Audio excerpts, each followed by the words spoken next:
me first, Bill, before we took the break, you were talking about the uh, interesting phenomenon where the Fed is cutting their rates, and yet market rates are not going down. In fact, they've been drifting a little bit upward.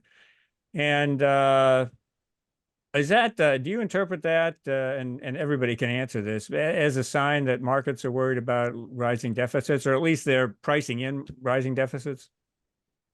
I think they're pricing in inflation. I don't know if they have fully tied the two together, but Steve and Tom are much better qualified to tell me what the bond market's signaling. I think it is. I don't think anyone not ever sure. knows what the bond market is saying. I'm sure they know. I'm not even sure they know. I don't know if the bond market knows what the bond market is saying. Exactly. Well, interest rates are gonna be a problem anyway. I mean, with all the borrowing that the government needs to do, it does seem to be putting upward pressure on interest rates.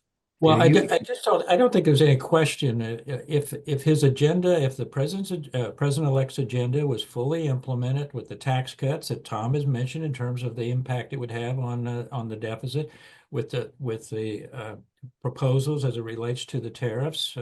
I don't think there's any question that we're talking about a rather stimulative, inflationary-oriented set of policies that clearly are being reflected, I think, in the 10-year bond rates right now. You know what's you would hope that to some degree maybe the Trump administration would learn from the stimulative policies of the Biden administration and its impact on inflation, that they don't want to repeat history.